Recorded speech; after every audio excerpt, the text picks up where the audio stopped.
Okay, let's think about this for a second. What if America's global power wasn't just some accident of history? What if it was all part of a meticulously designed game? A game that was specifically created to fix the biggest problems of the old British Empire and then scaled up for the whole world to play. In this explainer, we're going to dive into how this global game was built, how its rules got rewritten, and why, right now, we might be watching the whole thing get a hard reset. So to really get the new game, you've got to understand the old one first, right?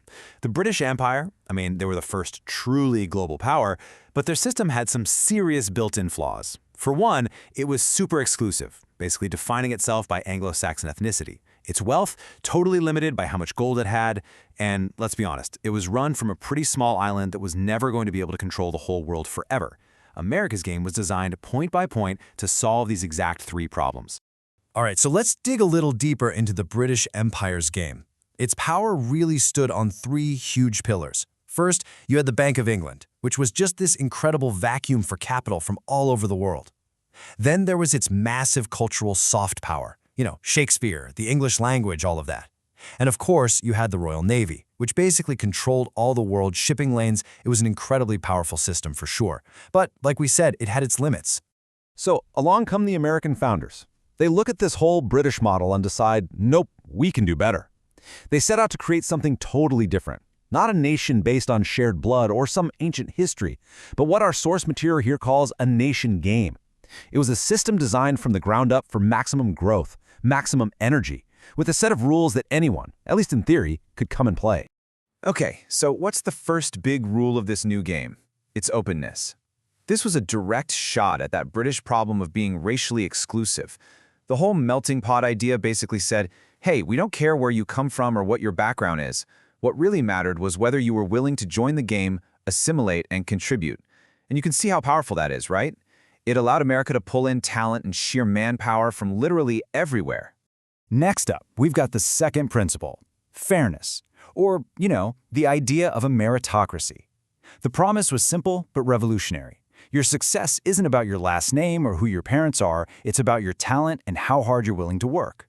And think about it, that's an incredibly powerful incentive.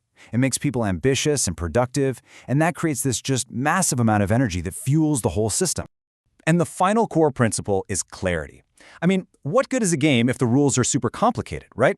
In America, they boiled it all down to something anyone could understand, the American dream. It's simple. Follow the law, work your tail off, and you can get rich. This super clear, straightforward promise was basically the ultimate marketing pitch. It made the game incredibly attractive and easy for new players to jump into.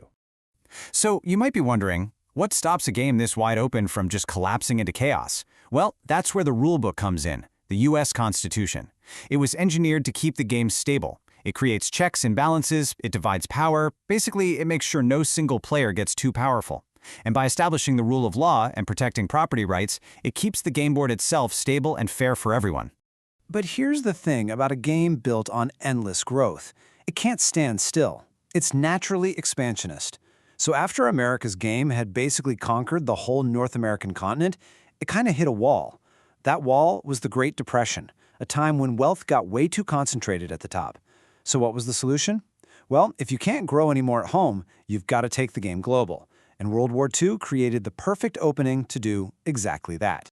And after the war, America moved fast to build the infrastructure for this new global game. This timeline here shows the big moves. It all kicked off at Bretton Woods in 1944. That's where the US dollar, backed by gold, was crowned the world's reserve currency. That was the new financial operating system. Then you get free trade deals like GET, which laid out the rules for how everyone would trade with each other. Every single one of these steps was another piece of this new global game board. Okay, but how do you get other countries to actually play your game? Well, America created two really powerful tools for that. First, the World Bank. Think of it as the loan officer, giving poorer countries the startup cash they needed to get in the game. But what if those countries got into trouble and couldn't pay their debts? That's when the IMF steps in. They'd come in and help restructure the economy, usually through things like privatization, to make sure it played by the American rules. But then, in 1971, a huge plot twist. The game's most important rule was about to be broken.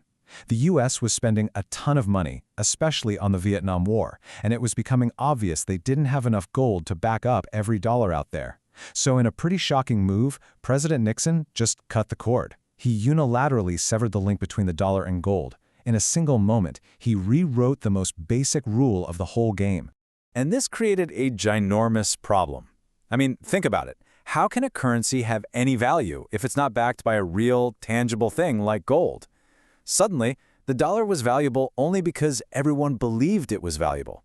It's kind of like a giant faith-based system. So the US had a new, urgent mission. It had to force the world to need its currency. The question was, how? While the solution they came up with was frankly brilliant. It was a two-step masterstroke. Step 1, the petrodollar deal. The US made a deal with Saudi Arabia to make sure that all oil, the one thing every country on Earth needs, could only be bought and sold with US dollars. Boom, instant global demand. Step 2, they opened the door to China. They gave China access to American markets, technology, even military protection, all in exchange for China agreeing to use US dollars for all its international trade. Between oil and Chinese manufacturing, the world was now hooked on the dollar. And what emerged from all this was a new global pecking order, a kind of price hierarchy for the whole world. It's a really clear division of labor. At the very top, you have America, controlling finance, basically the guys who print the money. One level down, you've got knowledge and high tech, mostly in Europe.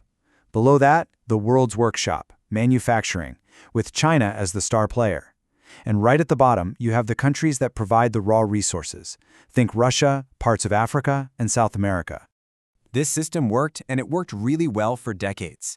But now, well, now we're starting to see some major cracks in the foundation. The game that seems so stable, so unbeatable, is suddenly facing huge challenges. And they're not just coming from the outside. Some of the biggest problems are coming from the instability built right into the rules. And these challenges are hitting one after another, shaking the whole system to its core. First, you had the 2008 financial crisis. That was a huge self-inflicted wound that showed just how unstable an economy based on finance, America's top spot, could be. Then you have the US-China trade war. China basically mastered its role as the world's manufacturer and is now saying, hey, we want to move up the ladder. And most recently, the war in Ukraine has seen Russia weaponize its control over resources, proving that even the players at the bottom of this pyramid can cause massive disruption for everyone else. It's gotten so serious that the source material we're drawing from puts it very bluntly. We are in a time of game reset. That's a powerful statement. It means the old rules, the old pecking order, none of it is a given anymore. All the big players are now in a massive struggle to decide what the next game is going to look like. And that really leaves us with the single most important question of our era. The American-led game defined the world for the better part of a century, but now it's being challenged from every direction. The whole game board is getting flipped over. So, the question for all of us is, what will the next set of rules be?